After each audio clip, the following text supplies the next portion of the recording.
passe au commerce avec une délibération qui concerne quelque chose qu'on a fait depuis quelque temps, hein, chaque année, qui concerne la gratuité du stationnement pour les dimanches de décembre, les dimanches qui sont ouverts, 17 et 24 décembre. Monsieur Mehdi.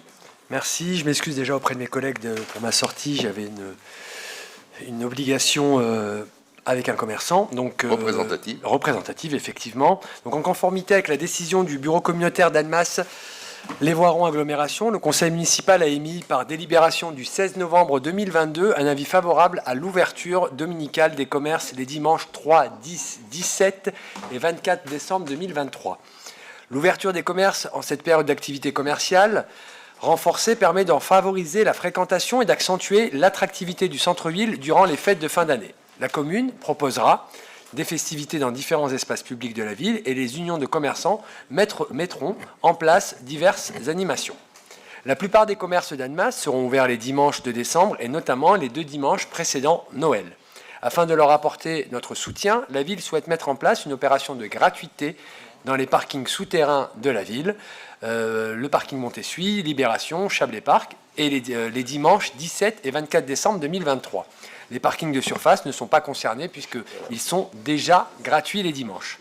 Cette décision génère un manque à gagner pour la société SAGS, notre délégataire. La société sollicite donc une compensation pour les frais engendrés par cette gratuité dans les parkings souterrains les dimanches 17 et 24 décembre 2023 de 9h à 20h. Le coût de cette gratuité s'élève à 7 100 € TTC pour les 2 dimanches, 3 000 € pour le premier dimanche et 4 100 pour le 24 décembre, car la fréquentation est toujours bien plus importante à l'approche de Noël. Le montant de la compensation est établi forfaitairement en tenant compte du nombre d'emplacements de stationnement par parking, déduction faite des abonnements, auquel est appliquée la valeur moyenne journalière de la place de stationnement dans la zone considérée sur la base de la fréquentation enregistrée en 2019. En accord avec le délégataire, ce montant forfaitaire sera plafonné au montant de l'année 2022. Ceci étant exposé, vu l'avenant numéro 2 à la convention globale de stationnement conclue avec la société SAGS et notamment son article 34, interruption de l'exploitation, considérant que l'action de gratuité dans les parkings souterrains accentuera l'attractivité du centre-ville les 2 dimanches précédant Noël, il est proposé donc au conseil municipal d'approuver la gratuité des parkings souterrains de la ville les dimanches 17 et 24 décembre 2023, de verser à SAGS une compensation pour cette opération à hauteur de 7 100 €. La dépense en résultant sera imputée au budget 2023. Je vous remercie. Merci. Oui, Madame Eka. J'ai beaucoup de questions ce soir. Je suis désolée. Alors, je comprends qu'on puisse soutenir les commerçants et c'est une belle action. Par contre, ce que je me pose comme question, c'est pourquoi 2 week-ends sur les 4 ? En gros, il y a 2 dimanches où on ne soutient pas les commerçants, il y a 2 dimanches où on soutient les commerçants.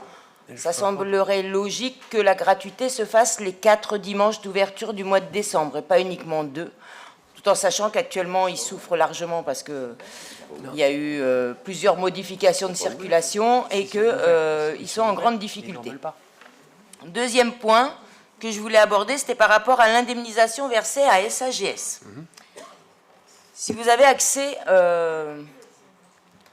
aux résultats des SAGS et que vous voyez les écarts entre 2019 et 2022, vous voyez que sur les 3 parkings cités, la fréquentation de 2019 est plus élevée que celle de 2022. Or, nous, on va se baser sur celle de 2019.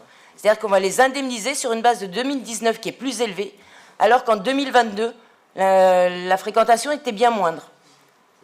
Et encore, j'ai pris juste les mois entiers, je n'ai pas pris la période de Noël, pour savoir par rapport à la fréquentation des jours, des dimanches de Noël, puisqu'on ne les avait pas sur le document du délégataire.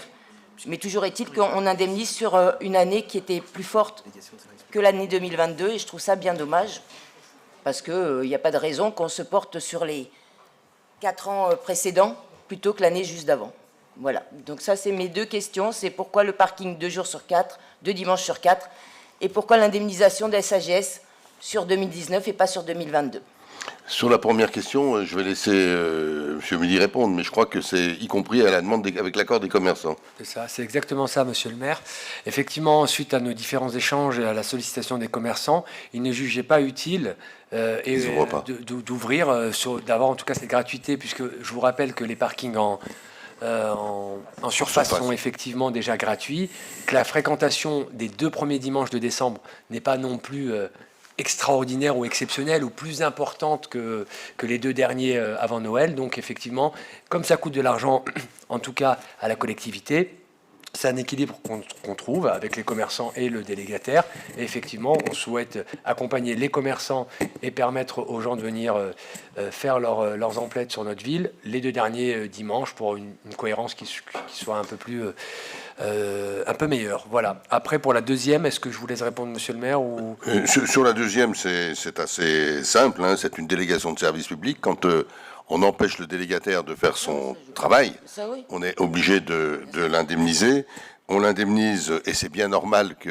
Et on peut se féliciter d'ailleurs que ça augmente les recettes de SAGS dans les parkings. On peut s'en féliciter. Ça veut dire qu'il y a plus de monde en ville et que les parkings fonctionnent bien. Et que d'ailleurs, quand on regarde, vous faites allusion aux résultats des AGS, c'est les premières, alors je ne sais pas si c'est 2021 ou 2022, où ils passent en positif. Voilà. Donc, voilà, c'est pas un gros problème.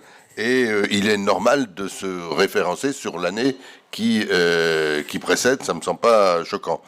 J'ajouterais, mais c'est tout le contraire là, Monsieur le maire. Hein. J'ajouterais, mais c'est hors PV, que SAGS ne nous a jamais demandé la compensation, mais qu'on est obligé de le faire parce que ça nous semble, parce que c'est une règle dans la gestion des délégations de services publics. Voilà. Mais là, vous n'avez pas répondu réellement à ma question, parce que moi, je vous dis qu'en 2019, ils ont eu un meilleur résultat qu'en 2022. Vous vous basez sur 2019. Or, 2019 était meilleur que 2022. En gros, les résultats, j'ai été les chercher sur Montessuie, Libération, Chablais Parc. En 2019, on est à 49 218 entrées au mois de décembre. Et sur 2022, on est à 46 957 entrées. Oui, ben, donc, on indemnise... Mais vous avez vu... Le montant sera plafonné au montant de l'année 2022. De ce qui a été versé en 2022. Oui, mais 2022 a été basé sur quelle année? Également sur 2019. Mais non, sur ce qui a été la réalité. Ben, alors, je ne comprends pas du tout votre question, parce qu'en fait, vous croyez qu'on leur donne plus, oui, alors qu'on plafonne à 2022, et vous-même, contrairement d'ailleurs à ce que j'ai dit, et je vous en remercie d'avoir corrigé, vous-même, vous êtes en train de dire, 2019, c'était meilleur que 2022. Oui. Donc, si on prend le moins bon, on les indemnise moins, quoi. Vous plafonnez au montant versé en 2022, pas au résultat. Vous plafonnez au montant versé en 2022. Vous plafonnez pas au résultat de 2022. Vous vous basez sur 2019 et vous plafonnez au montant versé en 2022, ce qui n'est pas la même chose. Je ne comprends pas bien, parce que moi je trouve, en accord avec le délégataire, ce montant sera plafonné au montant de l'année 2022. Pas de la même chose, le montant on garde l'année 22, l'année 2022 comme référence, ça me semble clair. Si vous versez 7 200 € par exemple en 2022, c'est plafonné à 7 200 €. On a bien compris votre question. Si notre réponse est insuffisante, on ira la chercher de manière plus complète et on vous la communiquera par écrit. Merci. Ça n'empêche pas ce que je vous ai dit tout à l'heure, hein, sur le fait que ça ne va pas nous coûter très cher, pour la raison que je vous ai expliquée. Est-ce qu'il y a des votes contre et des abstentions? Merci.